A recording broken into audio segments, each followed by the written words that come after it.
ओम शांति। आज हम बाबा की जो संडे की अव्यक्त वाणी है उसको समझेंगे, उसका मंथन करेंगे और अनुभव करेंगे कि बाबा जो है वो हमें क्या बताना चाह रहा है, क्या समझाना चाह रहा है और क्या बनाना चाह रहा है। तो आज जो बाबा की अव्यक्त वाणी है 2 मार्च की, उसके अंदर जैसे खास जो मेन पॉइंट है उनको हम लेंगे, क्योंकि वही अगर हमें समझ में आ गया तो पूरी मुरली हमें धारण हो जाएगी।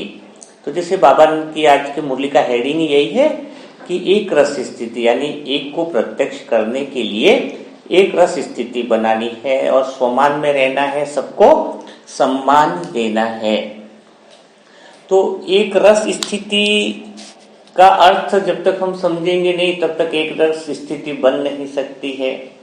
अब मन बुद्धि संस्कार तो ड्रामा में रोल करने के लिए आए हैं तो मन तो एक जगह बैठ ही नहीं पाएगा। अगर हम इस चीज पे ध्यान देने लग जाएं कि संकल्प की एकाग्रता हो जाए, माइंड की एकाग्रता हो जाए, एक रस हो जाए, यह योग में या शुरुआती जो नए बच्चे आते हैं उनके लिए सही है, क्योंकि उनका मन बड़ा विचलित रहता है।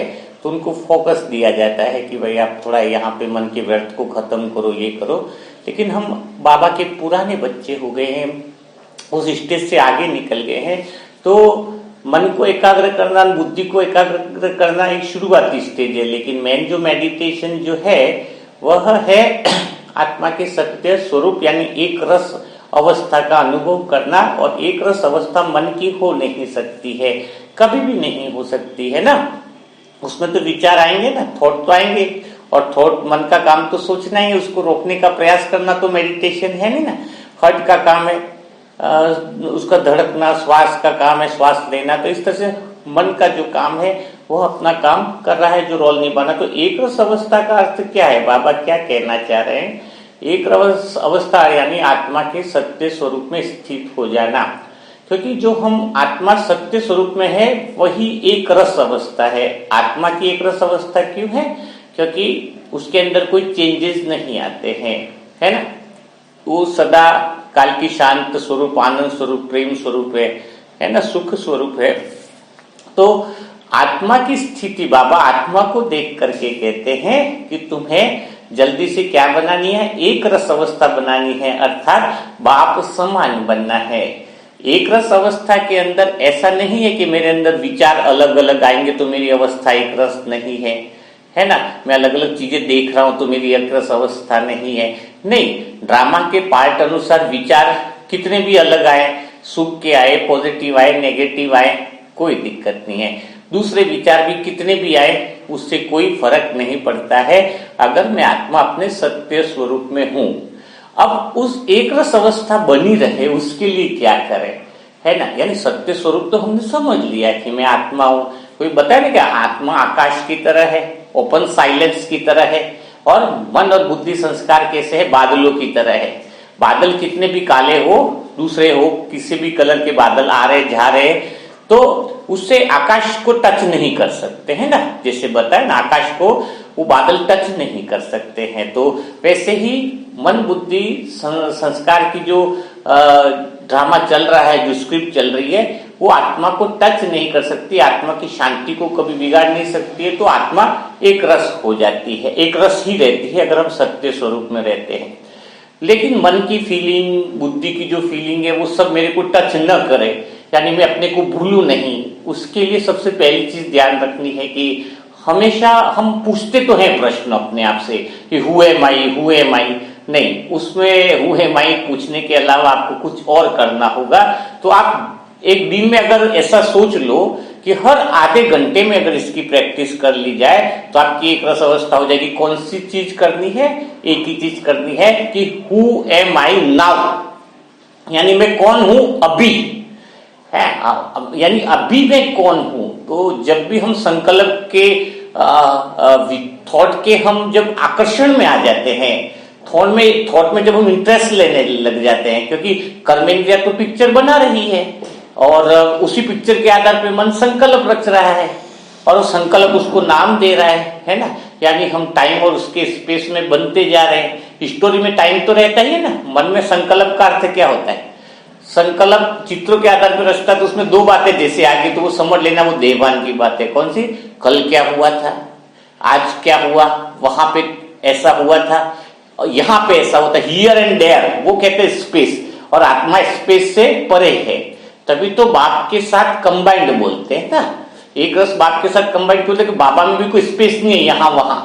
बाबा हमेशा आत्मा को सामने ही देखता है, साथ में ही देखता है, क्योंकि आत्मा भी सत्य स्वरूप है, परमात्मा भी सत्य स्वरूप है। तो जैसे ही हम हु एम आई नाउ बोलते हैं कि मैं अभी क्या हूं, मैं खुद अपने स्वयं का अभ्यास यही करता हूं कि जब मुझे ये बादल के संकल्प मेरा स्वरूप बनने लगे, ऐसी मुझे फीलिंग आई कि ये फीलिंग मुझे अट्रैक्ट कर रही है, वो फीलिंग ही मैं बनता जा रहा हूं, तो अपने आप से तुरंत आप डिटैच हो जाओगे। एक बात क्या बोलूं, अभी मैं क्या हूं, तो अभी भी आप सुन रहे हो तो भी आप आत्मा सत्य स्वरूप हो, शांत स्वरूप हो, सदा एक रस। क्योंकि सदा एक रस क्यों है आत्मा? क्योंकि आत्मा के अंदर एक क्वालिटी है कि संतुष्टता, कि आत्मा में संतुष्ट क्यों है? क्योंकि आत्मा में कोई चीज ऐड करने की जरूरत नहीं है, कोई मिलाने की जरूरत नहीं है, न आत्मा में से कोई चीज घट सकती है, न घट सकती है ना बढ़ सकती है, यानी चेंज लेस, सदा ट्रुथ। आत्मा लिविंग लाइट कैसी है? लिविंग लाइट है सदा ट्रुथ में। तो अब समझ में आ गया एक रस। और जो आत्माएं, और दूसरी विधि, एक तो पहली चीज मैंने आपको बताई कि क्या करना है कि हु एम आई नाउ, यानी बीच बीच में आधा आधा घंटा पूछते रहना है कि इस वक्त मैं कौन हूं, और तुरंत अपने सत्य स्वरूप की अनुभूति आ जाए कि शरीर जो है वो मैं नहीं हूं। ठीक है ना? बॉडी, न मैं बॉडी हूं, न मैं इमोशंस हूं, न इस संकल्प के अंदर जो इमोशंस हो रहे वो भी मैं नहीं हूं। ठीक है ना? कैसे नहीं हो? देखो बाबा सीधा कैसा कहता है, दूसरे का शरीर, जैसे कोई बीमार है, किसी को तकलीफ है, बीमार हो रहा है, वो कह रहा है मेरे शरीर में बहुत दर्द है, मेरे को तकलीफ है, तो आप ये बोलोगे क्या कि मेरे को तकलीफ है? आप क्या बोलोगे? नहीं नहीं, ये तो उसके शरीर में तकलीफ है, मेरे नहीं है, आप बोलोगे ना। तो जैसे आपने दूसरे का शरीर बोला तो उसकी तकलीफ से आप क्या हो गए? दूर हो गए। ठीक है? तो जब बाबा खुद कहता है कि शरीर आपका नहीं है, कभी भी छूटता है, शरीर से आप डिटैच हो, तो जब स्वयं के शरीर में बीमारी आती है, तो जब वो शरीर दूसरा है ऐसा आप जब प्रैक्टिकली फील करते हो, तो आपको वो फीलिंग अपनी फीलिंग नहीं लगती है, वो फीलिंग ही अलग लगती है, वो फीलिंग ही दूसरे की लगती है। यानी आत्मा अपने सत्य स्वरूप के अंदर बहुत आसानी से स्थित हो जाती है। थोड़ा सा इसको और एग्जाम्पल के साथ समझते हैं। जैसे कोई बुक्स है, उसमें लाइनें, किताब के अंदर आप लाइनें पढ़ो, एक एक पेज पलटो, तो जैसे लाइनें अलग अलग दिखती है, उसमें अक्षर अलग अलग दिखते हैं, एक पेज पे जो लिखा वो दूसरे पेज पे अलग लिखा है, तो अक्षर अलग है, लेकिन इसके पीछे का जो पेपर है व्हाइट, वो तो सेम है ना। अगर वो व्हाइट पेपर नहीं होता तो लिख भी नहीं पाते, ये लिखे हुए शब्द अलग अलग हैं, लेकिन पेपर तो एक है ना इसके पीछे।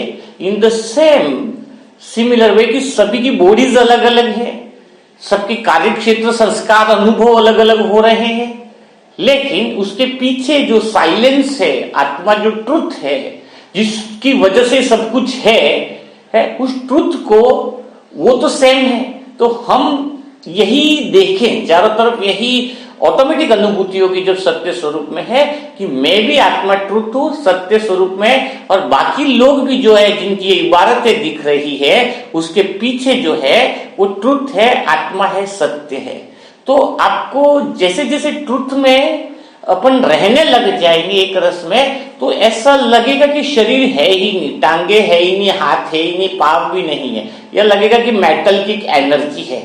मन में आपको क्या लगेगा कि संकल्प की, इमोशंस की एक एनर्जी है। और मैं कौन हूं? मैं हूं शांत स्वरूप, एकदम लिविंग लाइट है ना, टीनी लाइट, एकदम सूक्ष्म ज्योतिर्बिंदु हूं। तो ऑटोमेटिकली बाबा के साथ हमें सत्य स्वरूप की अनुभूति, तो बाबा आत्मा को देख कर ही बात कर रहा है। अब जैसे बाबा ने आगे कहा, आगे की लाइन को हम समझते हैं कि बाबा कहते हैं मैं सबको जो है पढ़ाई, वरदान, सबको एक जैसा देता हूं, शक्तियां भी एक जैसा देता हूं, लेकिन फिर सिद्धि में फर्क क्यों है ना? सिद्धि में फर्क क्यों है? बाबा कितनी अच्छी लाइन बोली है कि बाबा सबको समान देता है, तो सिद्धि में फर्क क्यों है? अब आप सिद्धि मानते किसके हो? कई बच्चे हैं बाबा के जैसे सिद्धि को अलग अलग चीज मानते हैं। सिद्धि को मानते हैं कि पानी पे चल दिया उसको सिद्धि कहते हैं, कोई कहता है कि आग पे चल दिया उसको सिद्धि कहते हैं। वो सिद्धि नहीं है। बाबा का सिद्धि का अर्थ आपको समझना होगा। सिद्धि का अर्थ है कि बाबा कह रहे कि सब की सिद्धियां अलग अलग क्यों है, तो सिद्धि का अर्थ है कि जो सोल कॉन्शियस स्वरूप है, जो मेरी आत्मा का ट्रुथ है, अगर कोई सत्य स्थिति में स्थित हो जाए, अपने सत्य स्वरूप में को जान ले, है ना, कि मैं आत्मा सत्य जानने के लिए कोई मेहनत है ही नहीं। जो जो फीलिंग के मुखौटे पहने वो हटा दो, है अपने को खुद को जानने के लिए कोई विचार से नहीं जान सकते अपन, थॉट से, कि थॉट तो अपना ही अनुभव है ना। तो थॉट के अनुभव से हम अपने को नहीं जान सकते, क्योंकि अनुभव को हम देखने वाले हैं, अनुभव हमें नहीं देख रहा है ना। हम अनुभव को देखने वाले तो हम बड़े हुए ना, तो किसी अनुभव से स्वयं को कैसे जान सकते हैं। कितनी गहरी बात है कि आत्मा अनुभवी मूर्त है, सारे अनुभवों को देखने वाली है, तो उन अनुभवों के द्वारा आत्मा को नहीं जान सकते। कई सारी आत्माओं का पुरुषार्थ 5-10 साल से इसी में रहता है कि मैं संकल्प से अनुभव करके आत्मा को जानूं। अरे अनुभव ही आपके आत्मा के पास अलग अलग अनुभव है, तो आत्मा अपने अनुभवों, ये जो ड्रामा के अंदर जो अनुभव हो रहे हैं मन बुद्धि संस्कार के खेल के, उन अनुभवों को ही तो आत्मा देखने के लिए यहाँ पे आती है। आत्मा अनुभव बनने के लिए नहीं आती है। तो जब आत्मा अलग अलग अनुभवों को देख रही है, तो आप उस अनुभव के द्वारा आत्मा को थोड़ी देख सकते हैं। अनुभव को देखने वाली आत्मा है, तो जब उन अनुभवों को भी हटा दोगे आप, तो बचोगे कौन। कोई भी अनुभव हो रहा है आपको, ठीक है ना, तो उसके पीछे देखो इस अनुभव को देखने वाला कौन है, मैं आत्मा हूं, है ना। तो कितना आनंद आएगा, कितना बहुत जो है वो परफेक्ट लगेगा। मीन्स कहने का अर्थ आत्मा, तो सिद्धि की बात हम कह रहे थे, वही बात मैं लेके आ रहा हूं उस पर। तो सिद्धि का अर्थ है कि जब आप सत्य स्वरूप में स्थित हो जाओगे, सत्य स्वरूप की फीलिंग लाइट, लिविंग लाइट है, उसमें रहोगे, तो सारी बातें सिद्ध हो जाएगी। मतलब आपके पास वो सिद्धि ऑटोमेटिक, सत्य में स्थित हो गए तो सिद्धि स्वरूप बन गए। सारी सिद्धियां दुनिया की आपके सामने गौण है, निरर्थक है। आप जो चाहो, दूसरे के संकल्प भी आपको पता चल जाएंगे। आपको त्रिकालदर्शी, मास्टर त्रिकालदर्शी बन जाओगे कि आगे क्या होना वो ऑटोमेटिक टचिंग मिलने लग जाएगी। आप क्या हो, आपको 84 जन्मों के पूरे दर्शन साक्षात्कार के रूप में अनुभव होने लगेंगे। आपको हर चीज, क्योंकि आपके पास 84 जन्मों के अनुभव है, उन अनुभवों को देखने, उन सारे अनुभवों को अंदर आप सत्युग में थे, क्या चीज कॉमन है। सत्युग में प्रकृति बदल गई, ठीक है, त्रेतायुग में भी प्रकृति चेंज हुई, शरीर चेंज हुआ। तो आपको कौन सी ऐसी चीजें जो सत्युग से लगा के अभी तक थी, और वो थे आप, यानी आपने सत्युग के अनुभव को देखा, त्रेतायुग के अनुभव देखा, द्वापर। तो देखने वाली कौन है सभी 84 जन्म के अनुभवों को, आत्मा, ठीक है। तो आत्मा सत्युग में भी थी और कलयुग के संगम युग के अंत में भी आपको। तो जब आप सत्य स्वरूप में स्थित हो गए, तो सारी अनुभवों की नॉलेज, सारे अनुभव आपको सामने दिख रहे हैं, तो फिर आपके कोई क्वेश्चन बचता है। सारी सिद्धियां सिद्ध हो जाती हैं आत्मा के सत्य स्वरूप में स्थित रहने से। बस वो एक धारणा को बदल दे कि मैं संकल्प से स्वयं को सिद्ध करूं, यह नहीं है। स्वयं हूं तो संकल्प सिद्ध है। क्योंकि जिस संकल्प पे आप लाइट डाल रहे हो, जिस संकल्प पे आप प्रकाश डाल रहे हो, आत्मा लिविंग लाइट है ना, आत्मा जिस चीज पे लाइट डाल रही है वही तो होगा। कोई कहता है विचारों में बड़ी ताकत होती है, कोई विचारों में ताकत होती ही नहीं है। जिस विचार पे हम ताकत दे दे, आत्मा जिस विचार पे पावर दे दे, वो विचार ताकतवर हो जाता है। लेकिन वो विचार को अपना न बना ले आत्मा, उससे पहचान न जोड़ ले, उससे आइडेंटिफिकेशन न जोड़ ले। बस वो विचार पे जिसपे फोकस पड़ा है, वो विचार ताकतवर बन जाए कि आत्मा जो है वो लिविंग लाइट है। जिस चीज पे एनर्जी जा रही है आत्मा की, वो एक तरह से उसके अंदर जान आ जाती है। तभी तो अभी कपड़े में कोई जान है क्या? कपड़े में कोई जान नहीं है, लेकिन जैसे वो शरीर पर पहनता है तो उस कपड़े में जान आ जाती है। कहते नहीं कपड़ा बहुत अच्छा लग रहा है, टंगा था तो कोई वैल्यू नहीं थी, तो कपड़ा तो मुर्दा ही है, लेकिन उसके अंदर जो आत्मा है शरीर के अंदर, उसकी वजह से कपड़े में भी जान आ गई, क्योंकि आत्मा का फोकस उसके ऊपर जा रहा है, लाइट जा रही है, किरणें जा रही है। तो देखा बाबा ने जो आज कहा कि सिद्धि किस कोई कम कर रहा है, सब कुछ बाबा बराबर दे रहा है, ज्ञान बराबर दे रहा है, सब चीज बराबर दे रहा है। तो यहाँ पर बाबा के कहने का मतलब है कि हर एक आत्मा अपने सत्य स्वरूप को बहुत परसेंटेज में जान रही है। कोई 30% आत्मा को सत्य स्वरूप को समझ रहा है, कोई 20% समझ रहा है, कोई 60% समझ रहा है। तो आपको आत्मा का सत्य स्वरूप जिस दिन पूरा अनुभव होने लगे, और कोई मुश्किल नहीं है अभी, और वो सत्य स्वरूप अनुभव कब होगा, इसलिए जो क्या कहते थे कि मम्मा का जो स्लोगन था, अभी नहीं तो कभी नहीं, तो टाइम स्पेस नहीं हो सकता कि आप कल आत्मा का अनुभव करोगे। आत्मा का अनुभव आप बोलोगे मैं अंत समय में तो हो ही जाएगा, तो समय के बंधन में बंधे हो, इसका मतलब आप विचार के बंधन में बंधे हुए हो। थॉट जहां पर आया वहां पे समय का कॉन्सेप्ट आएगा ही सही, और समय का कॉन्सेप्ट आएगा तो इमेज आएगी, और वही देहभान है। आप थॉट के कॉन्सेप्ट में बंध गए तो आप आत्मा संगम के लास्ट तक भी एक्सपीरियंस नहीं कर पाओगे। तो समय के कंसेप्ट से परे मैं आत्मा अभी हूं, सत्य हूं, और सारे अनुभवों को देख रही हूं, सारे कर्मेंद्रियों के सेंसेशन में जो चीज हो रही है उसको भी मैं देख रही हूं, क्योंकि सारे सेंसेशन के अंदर जो भी चेंजेस आ रहे हैं, आप क्रोध आ रहा है तो आप देख रहे हो, लेकिन मैं वो नहीं, ऑटोमेटिक अनुभव हो जाएगा। आप दुख फील कर रहे हैं, मन के अंदर जो संकल्प वो दुख फील कर रहा है, बट आप सोल कॉन्शियस में तो आप वो अनुभव कर पाओगे, ठीक है ना। तो यह चीज आ गई, आपको समझ में आ गई होगी कि मैं सिद्धि स्वरूप कहां तक बनी हूं। तो सभी आत्माएं अपने आप को चेक करें कि मैं अपने आप को ट्रुथ स्वरूप में कैसे कहां तक अनुभव कर रही हूं, बाबा के कहने का अर्थ है। फिर बाबा क्या कह रहे हैं कि मेन जो पॉइंट है वो ले रहा कि बाबा कह रहे हैं कि सब में परिवर्तन की दर जो है वो परसेंटेज में है, और बाबा चाहते हैं कि स्व परिवर्तन शक्ति की परसेंटेज जो है वो बहुत ज्यादा होनी चाहिए। जो इस कार्य में है उसको हाथ उठा, मीन्स जो परिवर्तन आना चाहिए अपने अंदर, स्व के अंदर जो चेंज आना चाहिए, है ना, तो उसमें परसेंटेज है, और मेहनत भी कई सारे बच्चे कर रहे हैं। तो स्वयं के अंदर आत्मा में जो परिवर्तन आना चाहिए उसकी परसेंटेज क्यों है यह हमें आत्मचिंतन करना चाहिए आज, कि जब हम ट्रुथ स्वरूप है समझ रहे हैं, सत्य स्वरूप को समझ रहे हैं, तो चेंज क्यों नहीं हो रहे। बातें समझ में भी आती है कि बाबा ये कह रहा है तो हमें ये बदलना है, बाबा ये कह रहा है तो हमें बदलना है, तो वो चेंजेस क्यों नहीं आ रहे। तो चेंजेस, इंसान चेंज कब करता है ना, स्व परिवर्तन कब करता है ना। ट्रांसफॉर्मेशन एक अलग चीज है, स्व परिवर्तक यानी बाबा पूरा परिवर्तन को बोल रहे हैं, है ना। परिवर्तन का अर्थ क्या, मैंने बताया कि पानी को गर्म करो तो ये परिवर्तन हुआ, कि पानी ठंडा था तो गर्म हुआ, ये परिवर्तन है। और पानी का रूप रंग ही चेंज हो जाए वो हुआ ट्रांसफॉर्मेशन, कि पानी को ज्यादा गर्म किया तब वो पानी नहीं रहा, पानी भाप बन गया, ठीक है। तो अब हम क्या कर रहे हैं, वो परिवर्तन सदा क्यों नहीं रह रहा है। आप समझो बहुत जबरदस्त चीज है कि पानी का रूप रंग चेंज नहीं हुआ, थोड़ा गर्म हुआ तो पानी में परिवर्तन आया, लेकिन ट्रांसफॉर्मेशन कंप्लीट नहीं आया। बाबा क्या चाह रहे, कंप्लीट ट्रांसफॉर्मेशन हो गया तो फिर आपको वो परिवर्तन जो है जिसको बोल रहे पड़ते वो सदा के लिए रहेगा।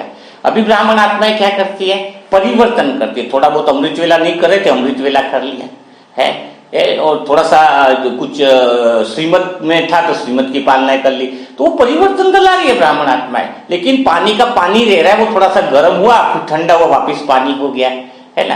तो आप जो ये प्रयास करें वो देहभान और बॉडी कॉन्शियस और संकल्प की जो एक पहचान बनी है उसमें कुछ सुधार कर लेते हो, लेकिन उससे कुछ फायदा नहीं होने वाला है। इतने साल आप हो गए संगम युग में, आपने देखा होगा बहुत सारी चेंजेस आप अपने अंदर लाए, लेकिन जो चेंज मेन लाना चाहिए, मेन जो कंप्लीट ट्रांसफॉर्मेशन चाहिए वो नहीं ला पाए।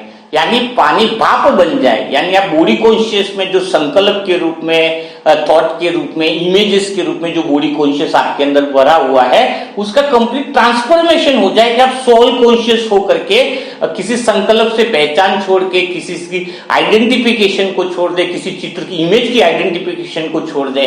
तो अगर आप अब भी इसी समय देखोगे कि ट्रांसफॉर्मेशन का अर्थ है कि भाई आप आत्मा निराकार हो, यानी आपके अंदर कोई फॉर्म नहीं है, किसी इमेज नहीं हो सकती निराकार के अंदर।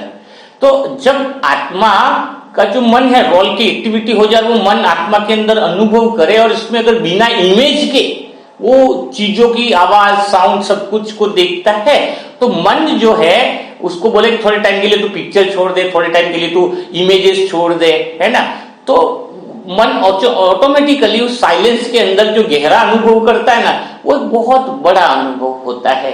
तो हम निराकार रूप में परमात्मा को भी याद करने से हम अपने सत्य स्वरूप में आते हैं, क्योंकि परमात्मा का भी कोई आकार नहीं है, कोई फॉर्म नहीं है जो हम फंसे, परमात्मा के साथ हम कंबाइंड है, ठीक है ना। तो जब हम बाबा को भी याद करते हैं तो अपने सत्य स्वरूप में आते हैं। तो आज मुरली में सबसे बड़ी चीज सीखने को मिलती है, अगर आप थोड़ा बहुत चेंजेस लाते हो अपने अंदर कि भाई मुरली में ज्यादा पढ़ना चालू कर दूंगा, थोड़ा मैं मेडिटेशन बढ़ा दूंगा, तो वो सिर्फ परिवर्तन है।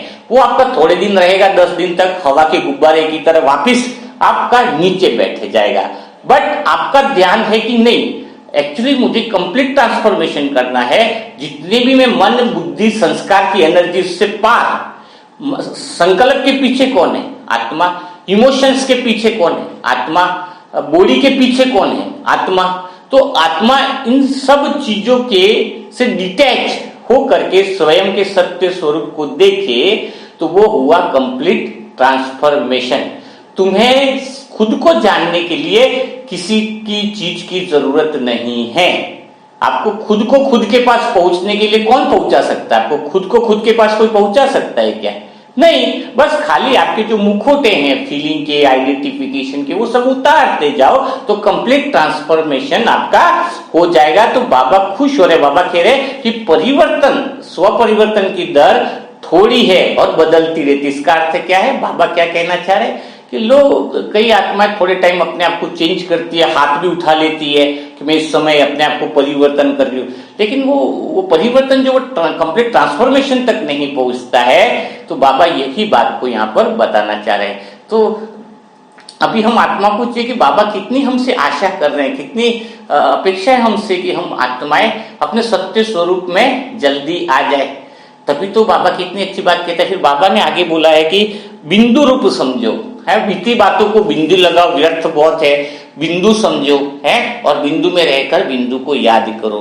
है, बाबा की पॉइंट कितनी जबरदस्त है कि बाप दादा कह रहे हैं कि हम बीती बातों पे बिंदु नहीं लगाते हैं, क्वेश्चन मार्क लगा देते हैं, है ना।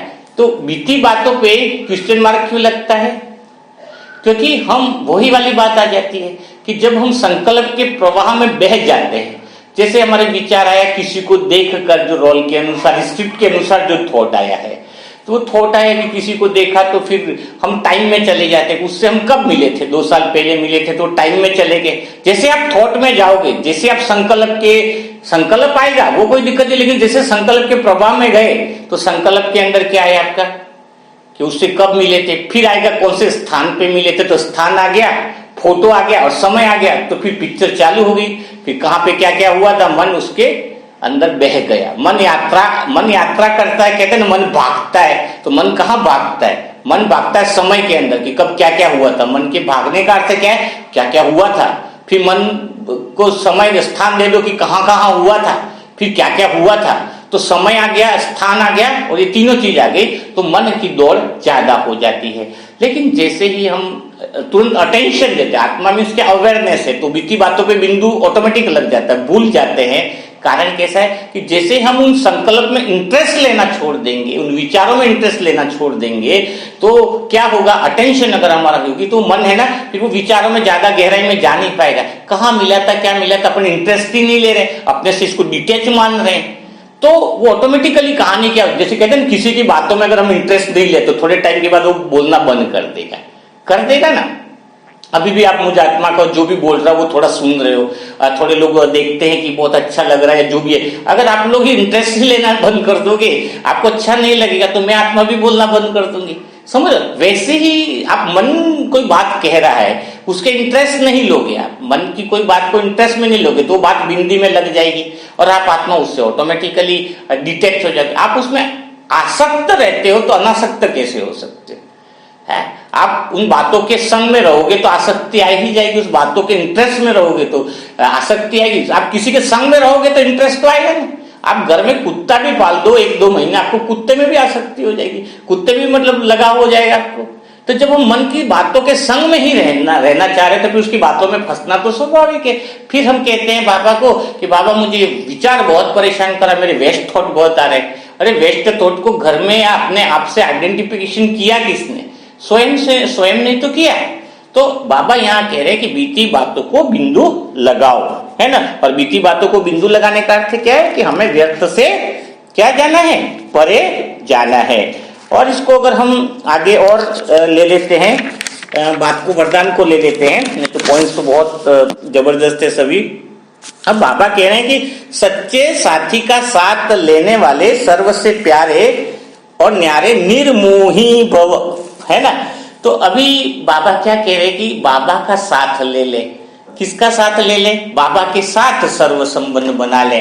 अब बाबा के साथ सर्व संबंध कैसे बनाए? कई लोग क्वेश्चन आता है उनके अंदर, क्योंकि उनकी आइडेंटिफिकेशन उन्होंने शरीर समझ रखा है। अब बाबा के साथ खेलू कैसे, बाबा के साथ खाऊ कैसे, बाबा के साथ देखू कैसे, यही चीज तो हो रही है ना आपके साथ। तो बाबा तो निराकार है, और पहला प्रश्न उनको निराकार होता है, वो उनको गुस्सा आता है आत्माओं को, वो तो निराकार है, हम उनके साथ खेले कैसे। तो बाबा क्या कह रहे, तुम इस बात को अच्छे से समझना कैसे कि बाबा के साथ कैसे खेले। तो इसका अर्थ यही है कि जैसे शरीर जो है वो भी कुछ कर्म हो रहा है शरीर के अंदर है, मन बुद्धि सूक्ष्म शक्तियां उसके अंदर भी कुछ कर्म हो रहा है। तो वो किसकी वजह से हो रहा है? उसको ताकत एनर्जी कहां से मिल रही है? उसको एनर्जी तो आत्मा से ही मिल रही है ना। आत्मा मन बुद्धि संस्कार पहले सूक्ष्म कर्म उसको ही तो ताकत देता है। कि सुनने की ताकत किसको देता है? मन बुद्धि संस्कार को सुनने की ताकत आत्मा देती है कि आप ये सुन सकते हो। यह अलग बात है कि वो मन बुद्धि संस्कार है, सुनते जो बातें सुननी चाहिए वो नहीं सुन रहे और कुछ व्यर्थ बातें सुन रहे। पर वो व्यर्थ सुने असली सुने, वो नाटक जो भी कर रहे हैं, लेकिन उनको सुनने की ताकत किसने दी है? सुनने की ताकत तो आत्मा से ही मिल रही है। आत्मा को कोई चीज आपकी ये अच्छी चीजें खराब है तो उसको सेलेक्ट करने की जो जानने की जो शक्ति है वो भी आत्मा से ही मिल रही है कर्मेंद्रियों को है। कोई चीज आप देख पा रहे हो तो देखने की शक्ति कर्मेंद्रियों को किसने दी है? आत्मा ने दी है। ये अलग बात है कि आप अच्छी दृष्टि से देख रहे हो, काम विकार की दृष्टि से देख रहे हो, क्या देख रहे हो वो मैटर नहीं करता। सबसे पहली बात है कि आत्मा की जो देखने की शक्ति है वो मिली कहां से? वो तो आत्मा से ही मिली है। यानी पूरी बॉडी के अंदर मेन जो चीज है वो तो आत्मा ही हुई। अब बाबा को देखने का अर्थ क्या है कि आपको लगता है मेरी आंखें तो है नहीं, देखूं कैसे? अरे इन आंखों को देखने की शक्ति देने वाली तो आत्मा ही है इस कर्मेंद्रिय को।